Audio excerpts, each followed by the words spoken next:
सकल गुण निधानम वानराणामधीशं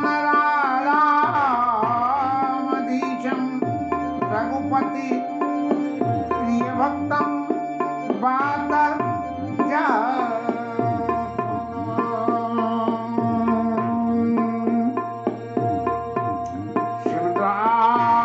श्रीरामचंद्राय नमः।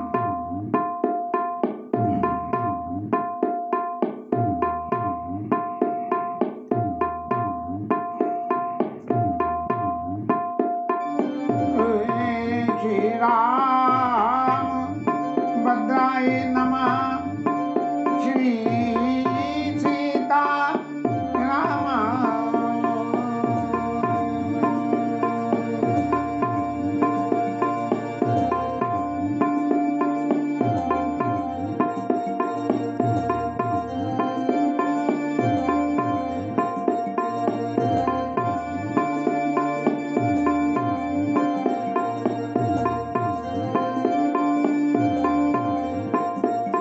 गोपाल राधे कृष्ण गोविंद गोविंद गोपाल राधे कृष्ण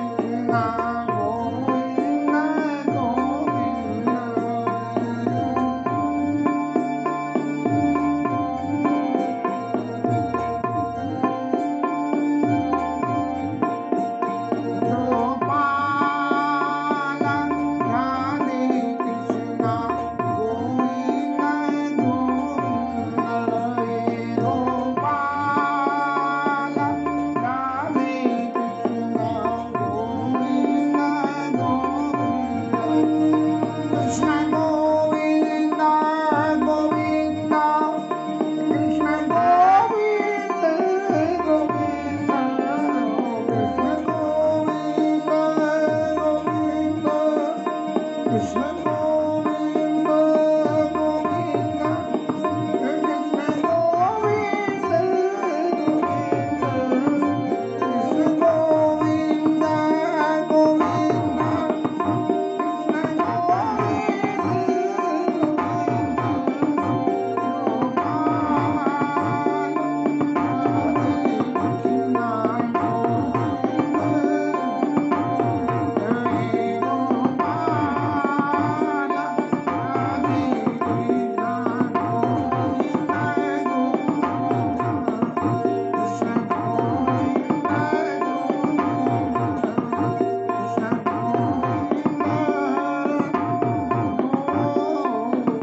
आज के इस कथा समागम में कुछ नया ही अनुभव हो रहा है। ऐसा लग रहा है कि गोविंद की अनुकूलता कुछ न कुछ बढ़ती जा रही है और इसी संदर्भ में दो का यथा सुन समझई जन मुदित मन मज्जई अति अनुराग और लहई चार तन अछत फल साधु समाज प्रयाग। यहाँ शायद यहाँ नहीं हुआ भाई, एक ही दोहा हुआ है, दूसरा नहीं हुआ है। ठीक है।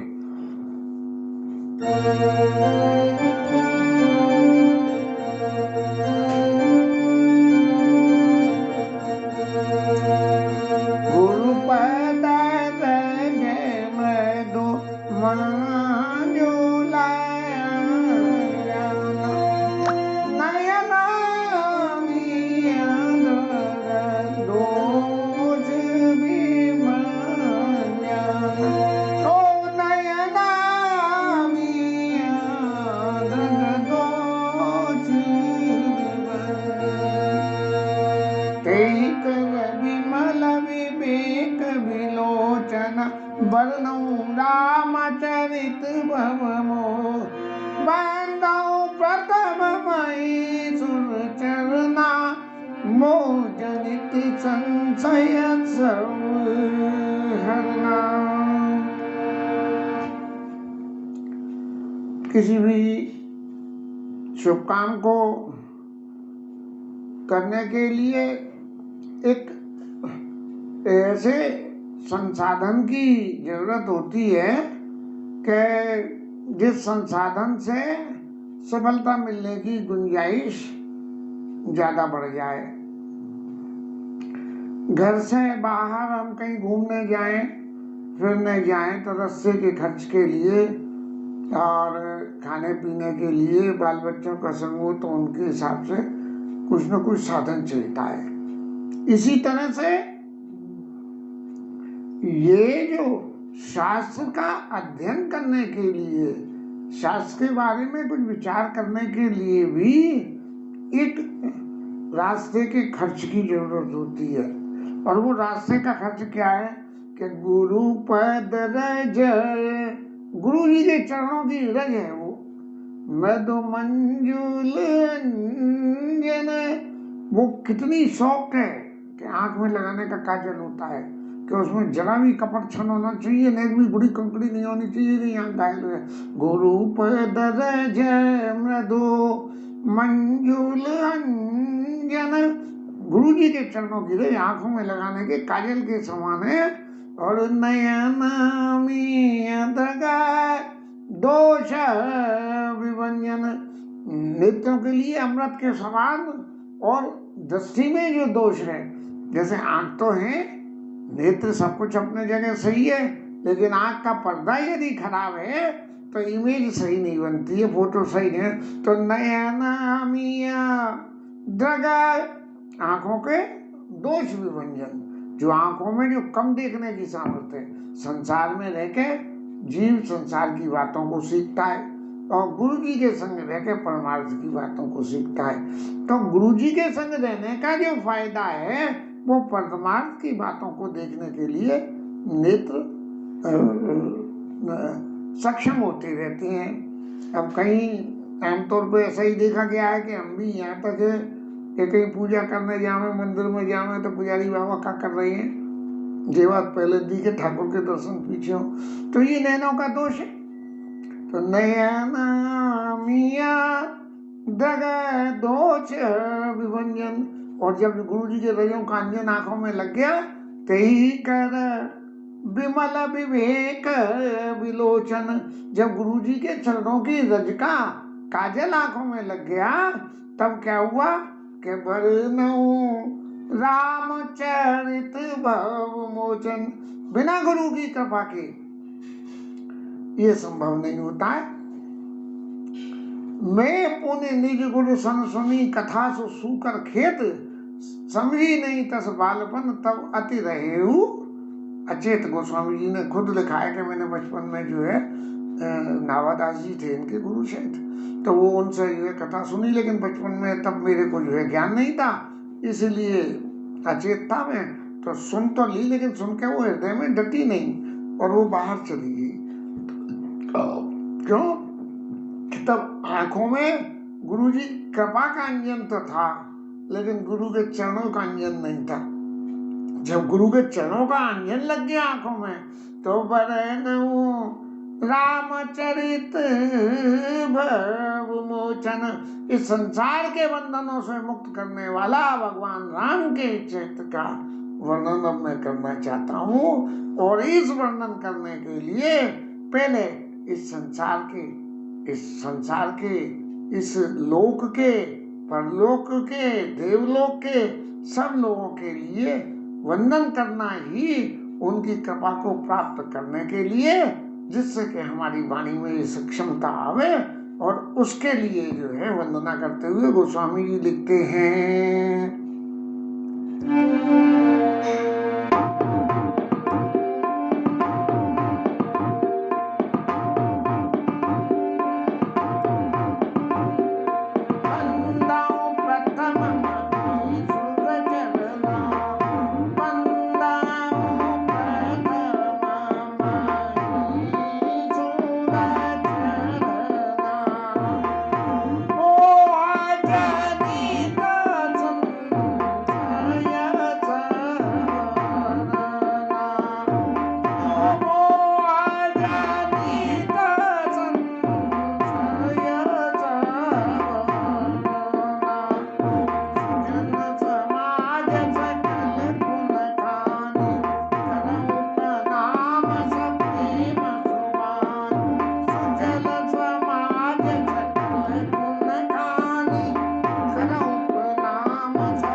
सबसे पहले वंदे प्रथम महीसुर चरण।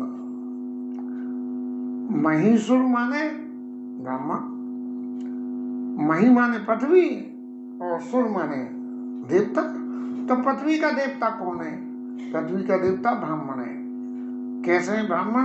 क्योंकि भगवान ने ये स्वीकार किया कि जो ब्राह्मणों के चरणों में प्रीति करता है उसी को मेरे भक्ति प्राप्त होती है। तो भगवान की भक्ति करने के लिए ब्राह्मणों के चरणों में प्रीति होना चाहिए। प्रथम ही विप्र चरण अति प्रीति निज निज धर्मा निरत श्रुति नीति। भगवान कह रहे हैं अपने श्रीमुख से कि सबसे पहले मेरी भक्ति पाने के लिए क्या करें कि ब्राह्मणों के चरणों में प्रेम करें, और फिर क्या करें कि जो उसका धर्म है निज निज धर्म निरत श्रुति नीति, श्रुतियों की नीति के अनुसार अपने धर्म का पालन करें। अब श्रुतियों में ब्राह्मण का धर्म लगे, वैश्य का धर्म लगे, क्षत्रिय का धर्म लगे और शूद्र का धर्म लगे। ये जिस हिसाब से श्रुतियों ने विवरण किया उस हिसाब से अपने धर्म का पालन करें।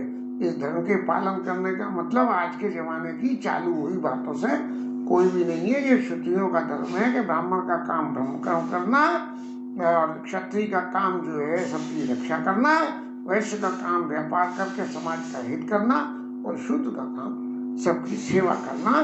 जो इस तरह से इन धर्मों के आचरण को श्रुतियों की नीति के प्रथम विप्र चरण अति प्रीति निज निज धर्म निरत श्रुति नीति। और जब श्रुतियों की नीति के अनुसार अपने धर्म का पालन करेगा तब क्या हुआ? तेई कर फल पुनि विषय विरागा तब मम धर्म उपज अनुरागा। जब ये अपने धर्म का पालन करेगा तब विषयों से वैराग्य होगा। अब विषयों से वैराग्य की परिभाषा को, विषयों की परिभाषा तो बहुत लंबी है कि किसके संबंध में विषय हो, लेकिन विषय की सबसे तय कर फल पुनि विषय विरागा। एक विषय को छोड़ के भगवत चरणारविंदों में मेरी प्रीति हो, बाकी सब चीजों से वैराग्य ले ले और अपने बाकी सारे वैराग्यों को भी भगवत चरणारविंदों की तरफ मोड़ दे। बढ़िया कपड़े पहनने तो कोई के अपने लिए बनवाऊं, दूसरा के ठाकुर जी के लिए बनवाऊं। बढ़िया माल खाना अपने लिए बनाऊं, बोले ठाकुर जी के लिए बनाऊं, भोग लगाऊं और सबको बांटूं। ठाकुर जी के लिए बनवाने का मतलब ये नहीं है कि घर में जो है रसगुल्ले बनाए, ठाकुर जी को भोग लगाए और घपा घप कर लिए। नहीं, ठाकुर जी का प्रसाद बांटा जाता है, आप खावे जरा सा और सबको खिलावे जाते ही। कर फल पुनि विषय विरागा तब मम धर्म उपज अनुरागा। तब मेरे धर्म में जो मेरा धर्म है, मेरा धर्म क्या है इसकी परिभाषा भी आगे चलेंगे तब आएगी, क्योंकि इससे फिर हम विषय से अंतर हो जाएगा थोड़ा सा। इसलिए तो तब मेरे धर्म में क्या, वैष्णव धर्म क्या है, मेरी बताई हुई रीति के अनुसार क्या है कि मेरी भक्ति करने के लिए प्रथम भगत संतन कर संगा। तो ऐसा जो मेरा धर्म है, दूसरा प्रतिम कथा प्रसंगा, ऐसे वर्णन आगे आएंगे तब वहां करेंगे। और तब मम धर्म उपज अनुरागा, तब मेरे जो है धर्म में मन लगेगा। तो इसलिए बंदाओं प्रथम महेश्वर चरना, ब्राह्मणों के चरणों की वंदना करने के लिए कहा। ब्राह्मण शब्द का अर्थ ये नहीं है किसी ने लिख दिया कि मैं फलाने लाल शर्मा, फलाने लाल जी, फलाने लाल बर्मन, ऐसा नहीं है। जो ब्रह्म कर्म को करे वो ब्राह्मण है। हमारे यहाँ कितने क्षत्रियों ने ब्राह्मण स्वरूप धारण कर लिया और ब्राह्मणों ने क्षत्रिय स्वरूप धारण कर लिया, लेकिन जो कर्म करके जो स्वरूप धारण करें तब मम धर्म पर अनुरागा बंदो प्रथम महीसुर चरना मोह जनित संशय से वरना, ऐसे ब्राह्मणों की वंदना करता हूँ जिनके द्वारा मोह से उत्पन्न हुए संशय का नाश हो जाता है। ब्राह्मण जब ब्रह्म कर्म करेंगे तो शास्त्रों की बात करेंगे, फालतू बातें तो करेंगे नहीं इधर उधर की। जब ब्रह्म संबंधित ही बातें करेंगे तो मोह जनित संशय से हरना, जो मोह से पैदा हुआ, भाई संसार में रहोगे तो मोह तो पीछे लगेगा ही, मोह तो लगे कोई भी चीज है, लेकिन उस मोह को मोड़ के यदि ठाकुर जी की तरफ हम कर लें कि हमारा ध्यान जो है कि हमारे ठाकुर जी की तरफ है कि जा रहा है, तो हमारे ठाकुर जी को ठंड लग रही होगी। ऐसे जो सांसारिक मोह तो ये है कि भाई हमें ठंड लग रही है तो अपने लिए ओढ़ लिया, लेकिन यदि मोह जनित संशय का हरण करना हो तो यह है कि हमारे ठाकुर जी को भी ठंड लग रही होगी। उसके लिए ना साधु चरित सुजन समाज सकल गुण खानी कराऊ प्रणाम सप्रेम सुवानी। अब मनुष्यों के वंदना करने के बाद सुजन समाज सकल गुण खानी, जो ब्राह्मण लोग हैं ऐसे सुजन समाज, जो ऐसे सुजन है। अब ब्राह्मणों में भी तो अजामिल ब्राह्मण हुए जो दुर्जनों की गिनती में आए, तो सुजन समाज सकल गुण खानी, सारे गुणों की खाने वो ऐसे ब्राह्मण लोग। और करऊ प्रणाम सप्रेम सुवानी, बड़े प्रेम से और बड़ी मीठी वाणी से मैं ऐसे ब्राह्मण लोगों को प्रणाम करता हूँ। साधु चरिता शोभा चरित कृपासु, साधु चरित शोभा चरित कृपासु, निरस विशद गुण माया परगासु, निरस विशद गुण माया परगासु।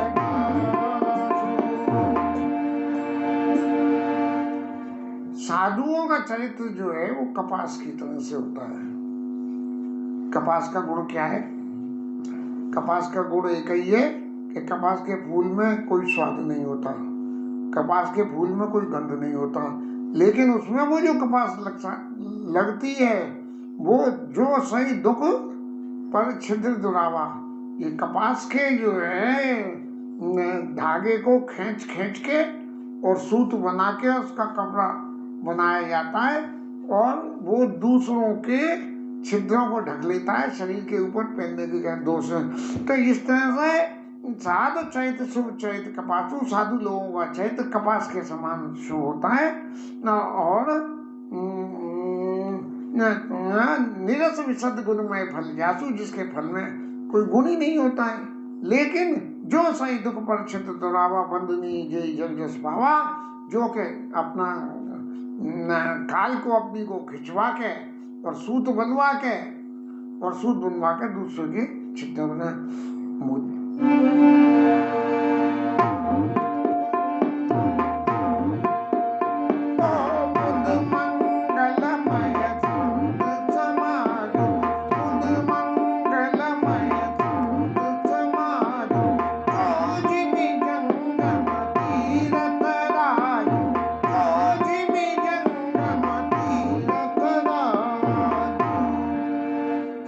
समाज जो है ये मंगलों को देने वाला है। संत मुद मंगलमय, मुद माने मन को प्रसन्न करके। एक तो यह है कि मंगल होना, एक ऐसा मंगल होना कि सही भाव से मंगल होना, एक ऐसा मंगल होना कि जिसकी हमें कल्पना नहीं हो, तो वो हुआ मुद मंगलमय। संत समाज, संतों का समाज ऐसे मंगलों को देने वाला जो जिम जंगम तीर्थ राजू, जो के इस पृथ्वी पे जंगम तीर्थ है। संत एक तो स्थावर होते हैं, एक तो स्थावर जो एक जगह पे है तीर्थ स्थान जो बैठे, और एक होते हैं जंगम। जंगम ऐसे क्या सब जगह डोलते फिरते रहते हैं, जहाँ देखा जरूरत है वहीं वो जो है संत समागम पहुंच जाता है लोगों के कल्याण के लिए। जो जेम जंगम तीरथ राजू, तीरथ कैसे? राम भगति जहाँ सुरसरी धारा। तीर्थों में क्या होता है कि गंगा जी है, यमुना जी है, पवित्र नदियां, तो भगवान राम की भक्ति रूपी गंगा की धार जो है इन साधु समाज के तीर्थ में बहती है। राम भगति सुरसरी धारा और सरसई ब्रह्म विचार विचारा। और सरस्वती कौन है? कह रही ब्रह्म के बारे में संत समाज विचार करते हैं, वो सरस्वती है। गंगा यमुना सरस्वती मिलकर संगम बनता है, तो राम भगति जहाँ सरस्वती धारा, सरसई ब्रह्म विचार विचारा। विधि निषेधमय कलिमल हरणी करम कथा रविनंदन। यमुना कौन है? विधि निषेधमय, कल के मल को हरण करने के लिए भगवान ने जो नियम बताए हैं वो जो है संत समाज उनको पालन का निषेध करता है। जिन संत समाज जो भगवान के वेदों के बताए हुए सिद्धांतों से कि ये संत समाज को नहीं करना जो निषेध करता है वो यमुना जी के समान है। विधि से करना कर्म कथा रविनंदन वर्णी, क्योंकि यमुना जो है सूर्यपुत्री है इसलिए रविनंदन वर्णी। गंगा यमुना सरस्वती ये तीनों मिलके संतों का समाज बनता है। संतों के समाज में सब तरह के लोग वाग रहते हैं। संतों में संतों की भी परिभाषा अलग ही अलग है, आगे आने पे फिर कहेंगे। बटु विश्वास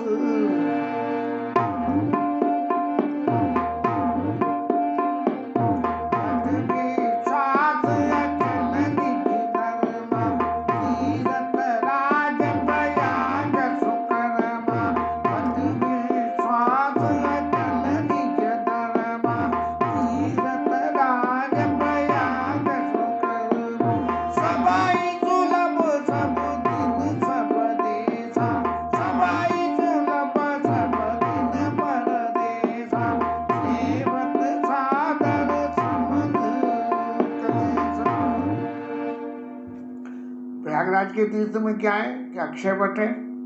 तो वट विश्वास, ये जो आदमी को विश्वास है, जीवन में जो विश्वास है वो अक्षय वट के समान है। और ये संत समाज को हमेशा जीवन में जो है वो विश्वास होता है। जब सब विश्वास होता है तभी सारी दुनिया के रगड़े झगड़े छोड़ के वो जाकर जो है संत समाज से जुड़ता है। अचल निज धर्मा, कि जो मेरा धर्म है, मैंने संत बनने के लिए जो धर्म को स्वीकार किया है वो अचल है। बट विश्वास चलने धर्मा है। और तीर्थ राज प्रयाग सुकर्मा, और जीवन में जो सुकर्मों को करने की क्रिया है तीर्थ राज, वो ऐसा तीर्थ राज बन जाते हैं संत लोगों को। इसलिए संतों की वंदना करी गई। अकथ अलौकिक तीर्थ राहु, क्योंकि तीर्थ राज प्रयाग जो है इसके बारे में कुछ कहा नहीं जा सकता, अलौकिक है, अकथ है। और देई सत्य फल प्रकट प्रभाव। तीर्थ में यदि कोई जाए और जाके स्नान करे, ध्यान करे, आराधना करे, साधन करे तो उसको प्रकट में प्रभाव मिलता है। ऐसे ही संतों के समाज को जो अपने संतों के समाज के बीच में रह के और अपने आप को उस समाज के अनुकूल ढालने की जो करता है, तो ऐसे ही अकथ अलौकिक तीर्थ राहु देई सत्य फल, सामने ही सामने उसका नतीजा देखने को आ जाता है कि इसका क्या नतीजा। देई सत्य फल प्रकट प्रभाव सुनि समझई जन।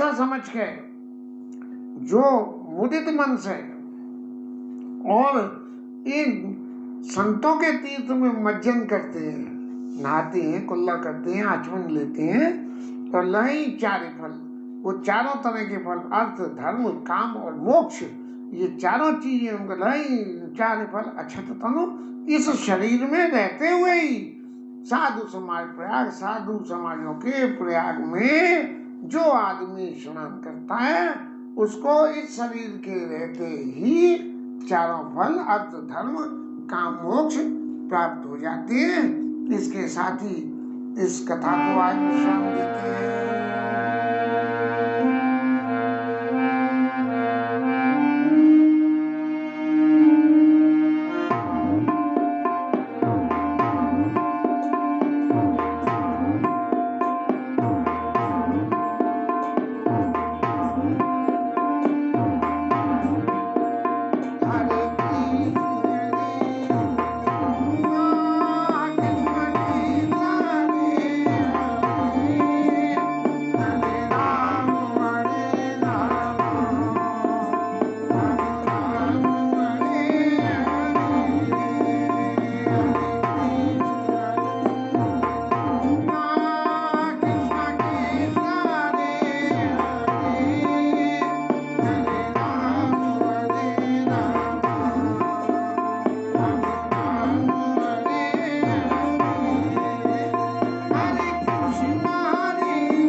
हनुमान की जय, उमापति महादेव की जय, श्री राज धरण की जय, श्री राधा रानी की जय, कथानंद की जय, जय जय श्री